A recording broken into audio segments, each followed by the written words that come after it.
आप सभी को मेरा नमस्कार। आज हर छोटे से छोटे वैज्ञानिक सिद्धांत की खोज का श्रेय पश्चिमी सभ्यताएं लिए बैठी हैं। मैं वैज्ञानिकों के प्रति बहुत सम्मान रखता हूँ, चाहे वैज्ञानिक कहीं का भी हो, क्योंकि अंततः वैज्ञानिक और दार्शनिक यही प्रकृति के मूल स्रोत बनते हैं। परंतु इसका अर्थ यह नहीं हो जाता कि किसी भी सिद्धांत का मूल बीजारोपण करने वाली सभ्यता को भुला ही दिया जाए। आज भी एक ऐसे ही विषय पर प्रकाश डाला जाएगा, तो वीडियो अंत तक अवश्य देखना। Chapter 1 what's it about. आप सभी ने समुद्र में आने वाली हाई टाइड्स और लो टाइड्स का नाम तो सुना ही होगा, जिन्हें ज्वार भाटा भी कहा जाता है। प्रतिदिन 2 बार समुद्र का पानी तट पर बढ़ जाता है और फिर घट जाता है, जिन्हें हाई टाइड और लो टाइड कहा जाता है। वीडियो में आगे बढ़ने से पहले ब्रीफली इसके कारण को जान लेते हैं। ये हमारा प्यारा घर, हमारी पृथ्वी, जिस पर 70% पानी है। हमारे पड़ोसी सेलेस्टियल ऑब्जेक्ट यानी मून का इस पर गहरा प्रभाव पड़ता है। मून अपने ग्रेविटेशनल पुल से पानी को ऊपर उठाता है। जिस प्रोपोर्शन में मून की ओर पानी उठता है, उसी के बैलेंस प्रोपोर्शन में पृथ्वी की दूसरी ओर भी पानी का स्तर उठता है। मून जैसे जैसे मूव करता है, यह उभरा हुआ जल स्तर भी मूव करता है। मून के फेजेस का समुद्र पर बड़ा प्रभाव पड़ता है और परिणाम स्वरूप हमें ज्वार भाटे मिलते हैं। सुनने में काफी सिंपल लगता है, पर सदियों तक पानी के इस घटाव बढ़ाव ने कई सभ्यताओं को परेशान कर रखा था। जैसे कि पुराने ऑस्ट्रेलियंस मूल निवासी मानते थे कि मून समुद्र में पानी भर देता है और फिर निकाल लेता है। वो और बात है कि इससे भी सैकड़ों वर्ष पूर्व हिंदू इसका गहन विषय जानते थे। पर उसके प्रमाण देखने से पहले ये जानते हैं कि आज हमें क्या पढ़ाया जाता है। Chapter 2 the half baked truth. हमें आज पढ़ाया जाता है कि 1608 में साइमन स्टीवन ने मून के अट्रैक्शन से टाइड्स को रिलेट किया और 1609 में जोहानस केपलर ने इसकी सही explanation the. But it's a big but. आपको ये जान के आश्चर्य होगा कि इसी के कुछ साल बाद यानी 1616 में गैलीलियो गैलीली ने डिस्कोर्स ऑन द टाइड्स लिखी थी और कहा मून का टाइड्स से कोई लेना देना नहीं है, बल्कि पृथ्वी के रोटेशन का है। ये तो कुछ नहीं, थोड़ा और पहले जाएं तो यूरोपियंस के प्यारे प्लेटो का कहना था कि समुद्र के नीचे केव्स में पानी आने जाने से टाइड्स आती जाती हैं। एरिस्टोटल का कहना था कि टाइड्स वायु की गति और सूर्य की गर्मी से बनती हैं। पर इन सबसे हजारों वर्ष पूर्व हिंदू सभ्यता चंद्रमा और टाइड्स का संबंध जानती थी।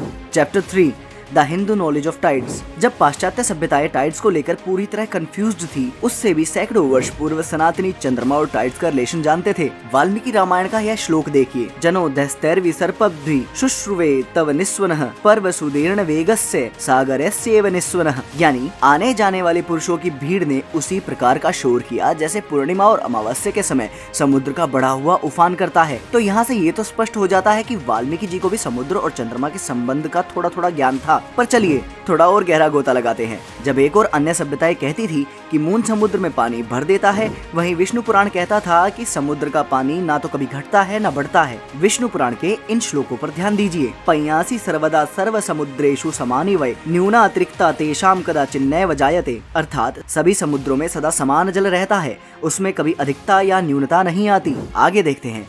स्थालिस्थम अग्नि संयोग दुद्रे की सलीलम यथा तदेन्दु वृद्धो सलीलमम भौधो मुनि सतम। हे मुनि श्रेष्ठ, जिस प्रकार पात्रक का जल अग्नि के सहयोग से उबलकर बढ़ता है, वैसे ही चंद्रमा की कलाओं के बढ़ने से समुद्र का जल बढ़ता है। यहाँ कुछ लोग गलती से ये मान लेते हैं कि यहाँ मून की हीट से समुद्र के जल का बढ़ना बताया गया है, जबकि पात्रक का एग्जाम्पल सिर्फ एक एनालॉजी है, यह समझाने के लिए कि समुद्र में आने जाने वाली हाई टाइड और लो टाइड का समुद्र में जल की क्वांटिटी से कोई लेना देना नहीं है, बल्कि यह मून के फेजेस से रिलेटेड है। अन्यूनांतरिक्ताश्च वर्धन्त्यापो रसन्ति च उदया सत्मनेश्विन्दो पक्षयो शुक्ल कृष्णयो। शुक्ल और कृष्ण पक्षों में चंद्रमा के उदय और अस्त से न्यून अधिक ना होते हुए ही जल घटता और बढ़ता है। दशोत्तराणि पंचैव हयांगुलानाम शतानि वै अपाम वृद्धिक्षयो दृष्टो सामुद्रीणाम महामुने। हे महामुने, समुद्र के जल की वृद्धि और क्षय 510 अंगुल तक देखी जाती है।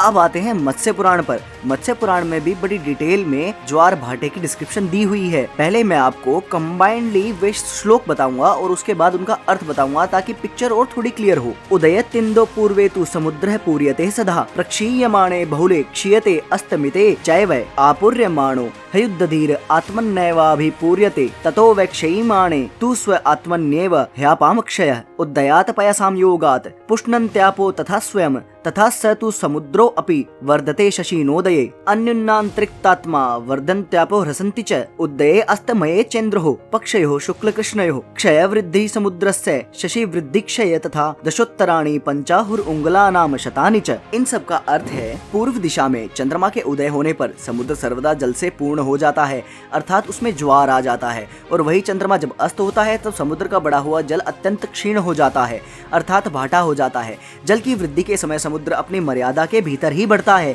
और क्षीण होते समय मर्यादा के अंदर ही जल का क्षय होता है। जिस प्रकार चंद्रमा के उदय होने पर चंद्र किरणों का जल के साथ संयोग होने से जल अपने आप उछलने लगता है, उसी प्रकार समुद्र भी बढ़ने लगता है। यद्यपि शुक्ल पक्ष और कृष्ण पक्ष में चंद्रमा के उदय और अस्त काल में जल बढ़ता और घटता है, तथापि समुद्र की मर्यादा में न्यूनता या अधिकता नहीं दिख पड़ती। चंद्रमा की वृद्धि और क्षय के अवसर पर समुद्र का भी उत्कर्ष और अपकर्ष होता है। पानी का यह चढ़ाव उतार 115 अंगुल तक बतलाया जाता है। तो यहाँ पे ये श्लोक क्लियर करते हैं कि चंद्रमा की वजह से ज्वार भाटा आता है, लेकिन उससे समुद्र में न्यूनता या अधिकता नहीं आती। ऐसे ही भारतीय ग्रंथों के अध्ययन के पश्चात अल-बेरूनी ने लिखा था कि The educated Hindus determine the daily phases of the tides by the rising and setting of the moon, the monthly phases by increasing and waning of moon। यह सत्य है कि आधुनिक समय में न्यूटन ही वह व्यक्ति हैं जिन्होंने मून के अट्रैक्शन और टाइड्स का गणितीय अध्ययन दिया। परंतु यह भी सत्य है कि आपके पुस्तकालय 3 महीनों तक जलाए गए थे। कौन जाने उनमें क्या क्या ज्ञान निहित था और क्या क्या ज्ञान जल गया। पर आप चिंता ना करें,